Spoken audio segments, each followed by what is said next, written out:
Hey guys, welcome back to the Hear Me Roar pod. I am Toby and my co-host is none other than the Kate Save, which you might know her from Shark Tank. She's also founder of BeFit Foods and picked up Telstra's Business of the Year award too. Kate? Well, Toby, you've got a super impressive CV, 25 years in global commercialisation experience, and you founded Creative Cubes, Australia's leading co-working space and real estate business. All right, let's get on with the pod.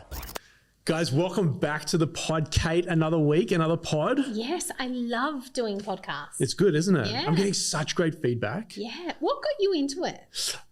So the All In pod really got me hooked on listening to Chamath, Jason, David, and David. Mm-hmm. Four guys that I genuinely look up to in Silicon Valley. Listening to them. I'm trying to get Jason on the pod, but he's in San Francisco. Oh, he's actually in Texas at the moment. Yeah. But we have a mutual friend that's trying to tee it up. Cool. So we might have to do one that's sort of you and me in the studio and Jason from Texas. Look, if we have to go to the US, I'm in. Hey, like if the budget allows for it, let's just do it. I've done US. Like my cousin got married and we just had Maddie, I think it was Maddie. And Steve just got married and I literally arrived. I left Los Angeles when I was living there on a Friday night and I was home Monday morning. Oh, yeah. Whoa. I took the flight, I landed, he had the wedding at 2:00. We partied all night. And then at 8:00 or 10:00 the next day, or 8:00 I had to be back at the airport. And that was it. I used my frequent fly points to get me business class tickets. So basically I slept there and on the way home. Yes. Otherwise I landed and didn't sleep. It was amazing. Crazy. How do we get into podcasting? Look, it's an elongation from the vlog. Like the vlog, I think we shot maybe nearly 800 or 900 episodes. Yeah. And they were fast. Yeah. And I think that we live in a world today where you can be your own broadcast. You know, it takes a lot to be able to do it. But you know, you don't have to be a Channel 7, 9 or a Foxtel or a ESPN to be able to broadcast your own show these days. And I think that our members and the people that we bring on, I don't want to hurry them up. I want to go a little bit slower, take a little bit longer, enjoy the moment. Yeah. But I love my podcast. I listen to my friend Giovanni, who has the Flex Uncensored with Jamie. And yeah, I really enjoy podcasts. I don't listen to the radio anymore. Do you listen to the radio in the car? Only for a break between podcasts, because sometimes the podcast can be quite heavy. I do listen to lots of music I listen to, but the actual radio? When the kids get in the car, so that my double speed on my audiobooks or podcast doesn't drive them insane. So I'll just hit radio so I don't need to deal with what song requests they want. It's amazing. I don't listen to the radio. Yeah. I can't stand the ad breaks. Yeah. It's taking up wasteful moments for me. Well, I will never switch on 5 minutes either side of the half hour because it's full of ads. And I will hit the list. Like I'll go, whether it's Nova or Kiss, and go down until there's one of the versions. Play the pop, music. The Nation, the whatever that is just music. Just music. Yeah. So it's super interesting. Like Sim and I, we when she's been in my car, she's got the radio on. Yeah. And it doesn't bother me, but it's like, nope. Straight back to like either Apple Music or Spotify. Yeah. But mostly listening to podcasts. Yeah. I definitely listen to our podcast because there's stuff that in the moment I miss. Yes. Interviewing. And so on reflection, I was saying that really the other great. day, I just binge listened to all of them and I was like, oh wow. Oh wow. Right. There's so many nuggets that we get missed being the hosts. So why should people podcast? Well, I think that it's a great way to engage in the audience. Yeah. So people want to see different sides of you. In fact, you know what? Like I'm going to pause us here. I'm going to take a break. We're going to go straight to the Rise for an ad break. And when we come back, we're going to ask the expert why we should podcast. Okay. Guys, I want to introduce you to Rise, a business cohort like no other. So what is the Rise Network? Rise Network is a curated inner circle of 10 to 12 like-minded peers designed to provide a confidential, high-trust environment where business owners and leaders can gain strategic insights actionable solutions and lasting relationships. Rise isn't just networking, it's a game-changing business support system. It has strategic problem solving built in, expert facilitation, actionable insights, long-term impact and authentic relationships, and it's based exclusively around high-trust cohorts. For your membership, you gain full access to Creative Cubes. That means you can drop in when you're on the run to use the meeting rooms, breakout spaces, or even just dock in for the day. We wanted to serve the underserved, the people that do need the help, do need the support, don't necessarily have the funds to be able to do it, and don't necessarily fit into one of these other organizations. And so that's where Rise kind of came from. So there you have it, guys. Go to werise.au, and I hope to see you at one of our cohorts soon. All right. Now, this guy, he needs no introduction because we've been together nearly 9 years. Wow. James and I have filmed every single piece of content. In fact, there's been pieces of content where other people have filmed it, like a landlord has filmed their building or whatever. And I've flicked it over to James and go, hey, we didn't make this, just so you know. I'm not like working out with other people. But James Shadrach, Purpose Productions is the current business. He's now here on the show. Welcome to the show. Hey, thanks for having me. It's so weird being on the other side of the camera. Like, I'm fully, technical, maintaining audio levels, video. So yeah, guys, thanks for having me on. James, I speak so fondly of you. Likewise. All man, the time. likewise. I'm one of your biggest fans. I am so proud of you. Thank you. I remember, I think it was in 2017 or 2018, you rocked up to Creative Cubes Richmond after being introduced to me via email from, I think it was Ari Berman or Ryan Berman. Yeah. Shout out to Ryan and Big Bob. I think his business is Tall Bob. Yep. Yeah, I knew something big, tall. Shout out to Ryan and the team at Tall Bob. You show up with a skateboard, a backpack, and a camera. So good. And you're like, dude, I want to just make great content. Yeah. And I remember very, very, very early, I was like, yeah, cool, let's do some stuff. But then you actually shared an office with me for a period of time. Yeah. Because you weren't a member, but you're in the space. And I was a bit of a coach and a mentor and an advisor to you, but we were like creating, so I was a customer as well. And yeah, then, it was kind of a crazy time. Like, on my side of things, I was sort of pursuing this idea of entrepreneurship. And I'd kind of been a little bit disillusioned by a lot of the people that I met, because I had this idea, and I was watching all this social media stuff, and I had this idea of what an entrepreneur was, or what a successful person I was.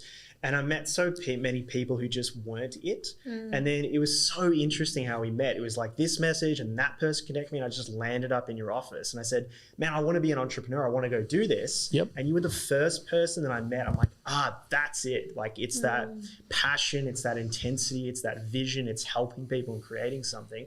So it was kind of this crazy moment for me. I was like, wow, it's sort of, the journey started now. And that idea I had of business, it's real. And there are actually people out there building things and going after it. So James came to me and, he was looking for coaching, advising, mentorship, and all the rest of it. And we went straight into the deep end. Yeah. I know if you remember, I know you remember this, but I don't know if you remember the moment. I texted a friend of mine who had just sold his company to Amazon. It was the Ring doorbell. They just sold for like over $1 billion to Jeff Bezos. And I'd learned that Shaquille O'Neal was actually one of their investors. Oh. And so I sent a message over and I said, hey, I didn't realize Shaq was part of Ring. Can you introduce me? And the reply that I got was, nah, but here's his phone number, email address, tell him I say hi. And so I remember literally just staring at my phone. And I go, oh my God, I got Shaq's email and phone number. What am I going to do? Oh my God. And then James walks in. I remember it so clearly. I was like, dude, we need to go upstairs to the event space and film a video for Shaq. Oh, so cool. So we filmed a video for Shaq, like just verbal diarrhea. Yeah. I think it went for like a minute or two. Yeah. We put it on our hidden link on YouTube. Yeah. So it was only available to those that had the link. I sent him an email saying, hey, you don't know me from a bar of soap, but this is my friend. He sent me your details, and this is a video that I've made for you. I think within 30 minutes, it was opened and watched one time in Atlanta, Georgia, because we saw it on the map. Yeah. And then about an hour later, it was opened twice in Las Vegas, Nevada. The next day, now I knew Shaq was in Georgia. I knew he was in Atlanta because he was shooting for NBA. He was shooting TNT, and that's where they broadcast from there. I didn't know what the Vegas connection was. And the next day, I woke up to an email, and it was from Rishi Deval. And he's like, hey, I look after Shaquille. He sent me your details. Great video. We'd love to learn more. Oh, mad. Wow. And then, lo and behold, for COVID and all the rest of it, Shaquille came to Australia and he showed up here at Creative Cubes. Yes. All because of the video we created. Yeah, it's wild. It's such a crazy experience all to come together like that. And I just think it comes down to the power of video, messaging, and just being able to put an idea out there.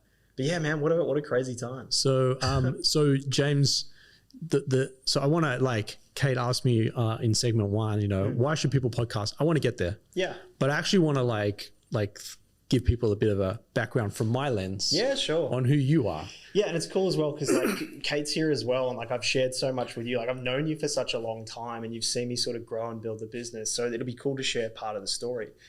So basically, I grew up here in Melbourne, and I grew up in commission housing flats. Like I was extremely poor. Both my parents were long-term unemployed, and we just came from this really big sense of hopelessness. So for about the first like 20 years of my life, I didn't really have a lot of control over that situation. You don't really choose your parents. You don't choose where you're born. You're just sort of stuck in it. And so there was a lot of stuff, mental health issues, substance abuse, all this kind of stuff is what I grew up in.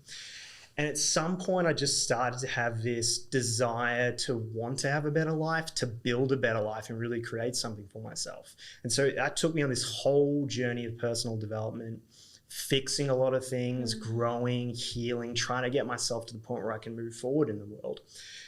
And sort of after I went through all that, I thought, well, how I really move forward is through business. If I figure out how to do this, then I'll never have to worry about a job. I can always help the people in my community, and I'll be kind of like free. Like that's what I thought. And so I figured that out. I went to uni, did all my studies. Like I didn't want to do uni anymore. I want to go start a business. And so I literally typed entrepreneur into seek.com.au just to hang out with business people. Like I had no idea what I was doing. I didn't understand anything around like profitability, scale, investment, marketing, like zero knowledge about anything. But eventually I got a job working in a co-working space, not your co-working spaces, but the person there introduced me to you.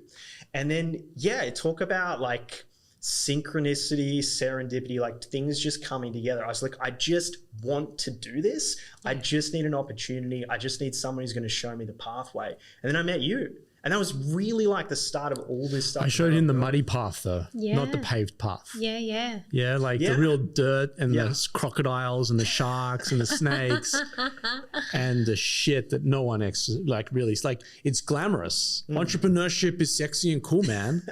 Not at 4 a.m. when you're hustling to the airport, pissing down with rain and you're trying to solve another problem in another city and you're hours away. Yeah, so it's crazy. Like so much of it has just been extreme challenge, adversity, like thinking things are going to work and then it just totally failing.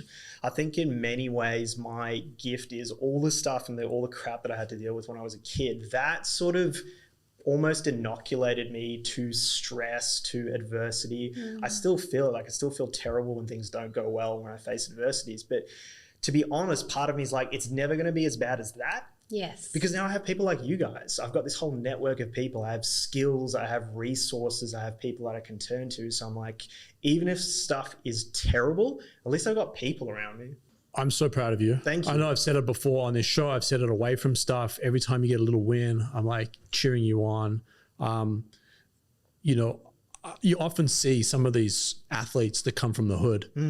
And they get on these amazing contracts and they're like, they call up their mom and pa and they're like, Ma, we're leaving the hood tomorrow. Like, we're out of here. Let's go. Yeah. You did a lot of that. You did a lot for your brother. Yeah. I recognize that.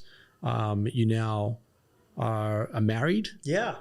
So, like I had nothing to do with that, but like my little boy's growing up, Kate, it feels, I feel such ownership, such joy and pride for him. I must say, when I got in here today, James was telling me about an event on the weekend or a non-event on the weekend. Yeah, it's a funny story. And the event that turned into the non-event, he made into a beautiful weekend away with his wife. There you go. Yeah. So rather than stressing about it, thinking the job's not going ahead or it was a disaster, the first thing he said was, I had an interesting weekend. Yeah. So definitely he follows in the muddy glass. part. Yeah. Well, no, the glass is half full. Yeah. So it's definitely not empty, because I know that if you had that weekend too, you're high-fiving that, hey, we're away for the weekend. Who cares? There's no work. Totally. Kate, in the opening segment, Toby, why is it important for people to start a podcast or create their own content? I can answer that question very easily, but we have an expert here who serves tens of businesses, hundreds of businesses maybe, that are creating content all the time. Yeah. So I think there's many different reasons. I think the main thing is we really are in this era of self-promotion, of content creation, and it sounds a little bit sad, but if you don't have a presence, people just forget about you. That's the most fundamental reason as to why you should do content. If you're running a business and you're not posting stuff, people just don't know you're there. Yep. Yeah. It's essential that we're showing up across all these different social media platforms so people know, oh, you've got a wellness center, you've got a co-working space, you've got a fitness business, you've got a health, like people just need to know about that.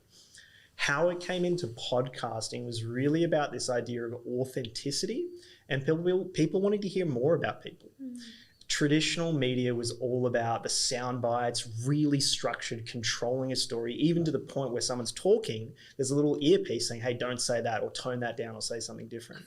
And I think so many people rejected that type of media because they just want to hear, what do you actually think? Yep. If a product sucks, tell me it sucks. If you really believe in something, tell me you really believe in that.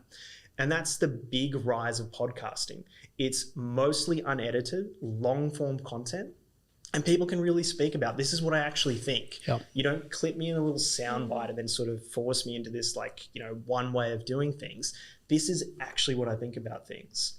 You got that, and then the ability for technology and AI, which we can talk about as well. But to cut all that content down into these little pieces of content, it's just extremely efficient. You spend an hour here, cut it all up, distribute it across social media. You've saved so much time in doing that. one piece equals 3, right? Yeah, or 10, or even more. And it's the complete opposite to the negativity of social media, in that those sound bites, those really strong opinion pieces that are clickbait, but you don't hear the story behind that. Yeah. So Yes. it's you get to tell the whole story, Yeah. and people see you for who you are, not the 3 seconds on Instagram. So this is a non-political podcast. Like, I just care about good people. But podcasting podcasting itself was a major determining factor as to who got elected in the presidential election, So right? when I'm talking to new prospective clients, part of what I explain to them is look at how the US election was influenced by podcasting. On both sides. Like whatever way you are, it's getting influenced there. And then, a few months or a year later, I forget the actual time, but we had our own Australian election. And what's happening? Both parties are getting on major podcasts so they can influence and educate people. It's just, that's what people want to hear about. That's exactly right. And actually, if you're going to hide behind mainstream, then you're actually missing half. You're missing the majority of the audience. And like you said, you don't even listen to radio at all anymore. So podcasting's where it's at. Like Hughesy's a mate of mine. We should actually have Hughesy on the pod. I can't see through my eyes when I speak to him because I'm laughing so hard. I'm hopefully having catch up with him tonight actually. But I don't really I want to support that. But I really don't listen to the ads in the mainstream. And in fact, when news breaks, when you see stuff, I jump straight to X. Yeah. Are you big X's? Not so much, but Really? you've hit on such an interesting point. 10 years ago, if breaking news happens, we would all go to major news outlets to find out what's happening. How should I think about this? What am I missing? But now we're not doing that. You're hopping on your favorite podcasts or cut downs on X and thinking, well, what are the influences that I follow? What do they think about this and what's their opinion? Yeah. Do you know what I thought was interesting though? So Peter Blunden, we're going to get on this show, 50 years of working at News Corp, their longest employee, reports directly to the Murdochs.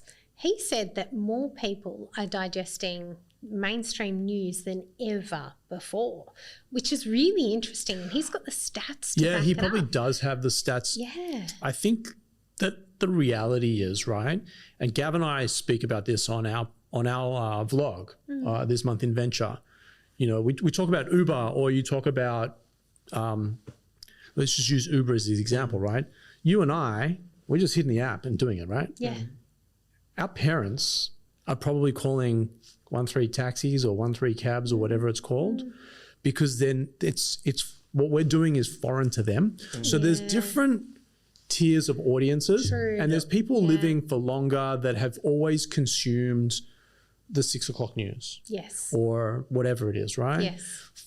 For me, firstly, I do have TVs in my home, but they're actually not connected to an antenna. Yeah. So I watch 7, 9, and 10 via my Apple TV. I've got the apps. We watch it via Foxtel. Right. So I don't even have, I cut the cord on Foxtel. I'm thinking of cutting the cord on Telstra as well and going straight to Starlink. Yeah, I would say, I think in general, media consumption of all kinds is up. I think that's part of it as well. It's not like just people are disregarding, say, traditional news, but it's like we want more information as a whole. So maybe that's part of it. It's like we want more podcasts, we want more authentic content, but I'm also wanting to consume every single thing that's Do you know what I love? Sorry, Kate. Do you know what I love about X is, and I almost got done. There was something about mortgages and your gross income and the ability to pay less tax if you've got a mortgage and all the rest of it. And I went to click on it to go, that's exactly what I need. And then underneath, they labeled it and it said, this is a scam. This is not true. And then it lists all the facts in the situation, right? And so what I love about it is the authenticity side. And even like I can't stand Anthony Albanese for a whole bunch of reasons. Sure. Not one of them is political, by the way. But when he tweets out, I think they're called tweets or posts, X is labeling it. Yeah, that's amazing. Fake news, you know, and they're actually calling it out because, and so no wonder he wants to put a muzzle on social media and stuff like that. But you don't get that from 7, 9, and 10 when you're just sitting in front of the broadcast and it's one way. Yeah, right. Yep. Makes sense. And I think that's why it's empowering people so much, because you can go look at all these different news sources. The challenge with it is something happens in the world and our gut reaction is to be like, oh, this person's bad, or this is terrible, I can't believe, or whatever it is. And then I think for the far majority of cases, it's complicated. And you look at all these different things, and after you've watched all these different podcasts and heard different opinions, you're just like, oh God, it's really complicated and it's not easily digestible in a soundbite, even though what we normally consume is just sound bites. So true. And then you look at people like Jackie Felgate, news reporter, but her own channel is insane. Right. But the stories that she puts on her own channel are real people stories. Like you cannot stop your scroll when she puts something up. Everything she puts up is so real. It's the burglary in Brighton with the guy in his undies, or it's the whale that nearly knocks over the boat in the local bay. Like it's local, it's relevant, and it's stuff that's interesting without actually being newsworthy. Like I love this sort of stuff. I love the transparency side of things. I love the fact checking side of things. I love the calling the bullshit. You know, I love being able to see that that's being called out. James, why are people engaging purpose productions today?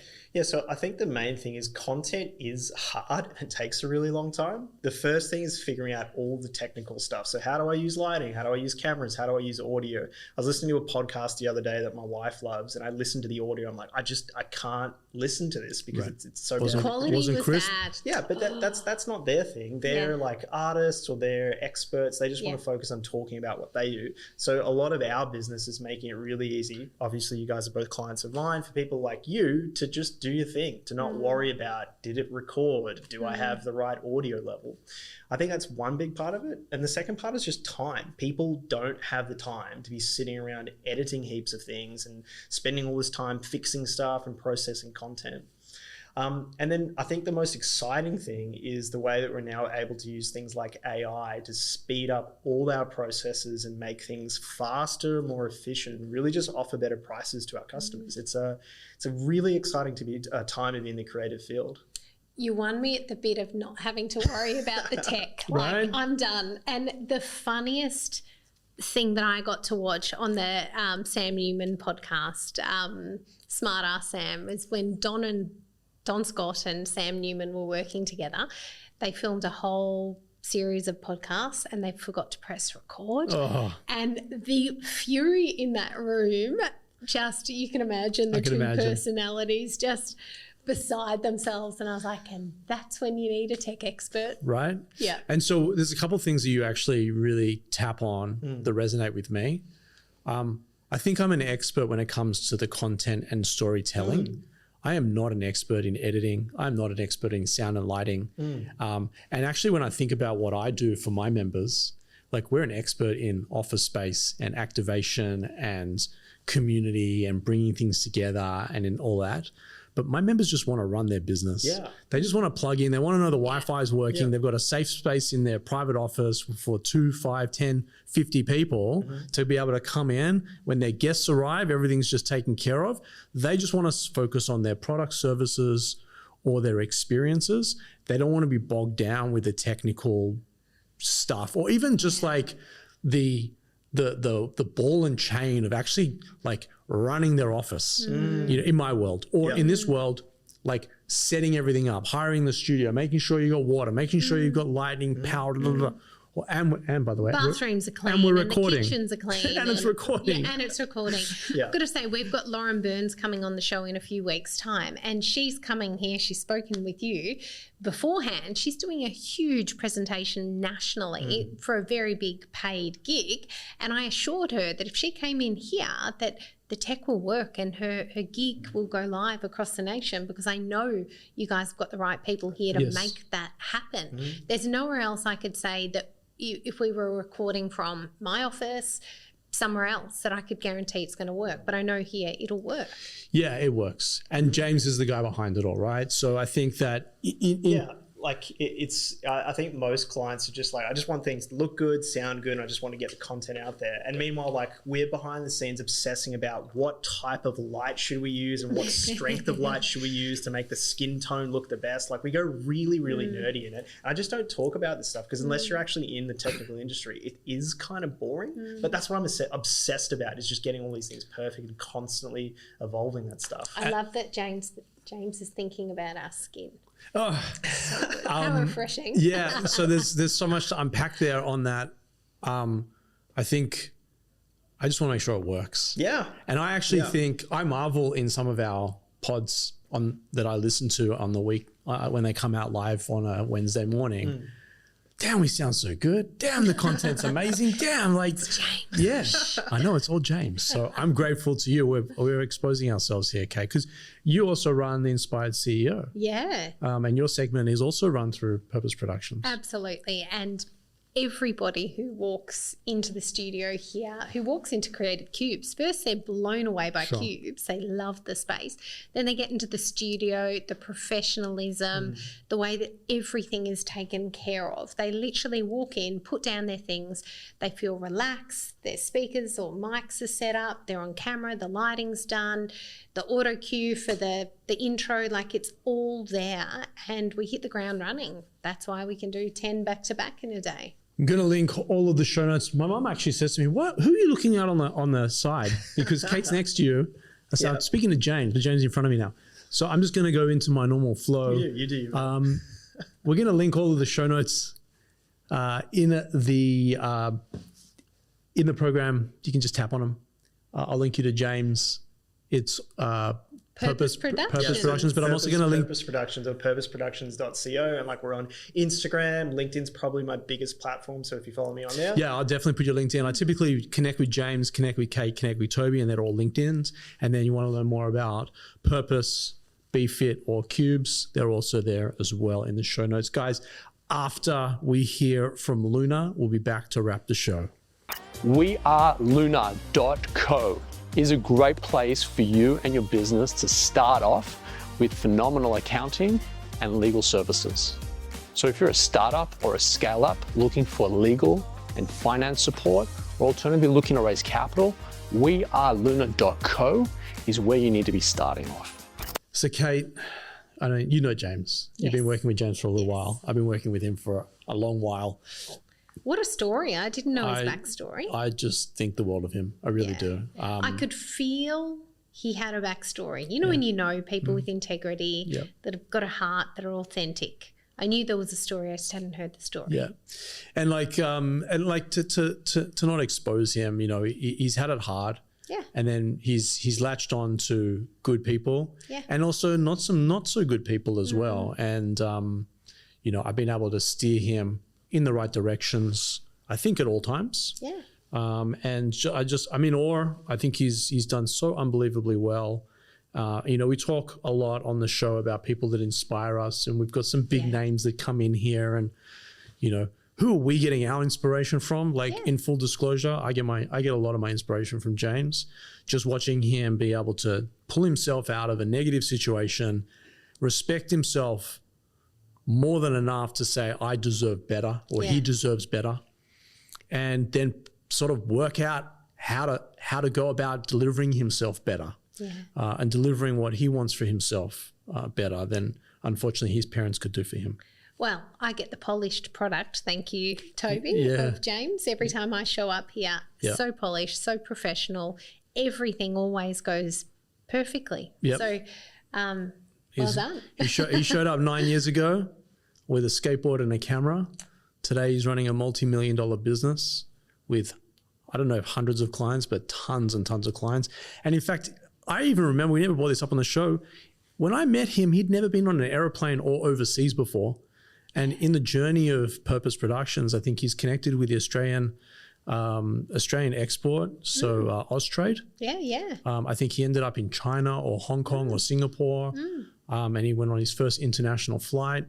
He's interstate quite frequently. With the Inspired CEO, we did a shoot up in Sydney. I saw that. I can't wait to host you guys at Cubes in Sydney when we open that. We haven't made the announcement yet, but the deals, the product and properties under construction. Amazing. And Adelaide. Adelaide's going to be pretty special.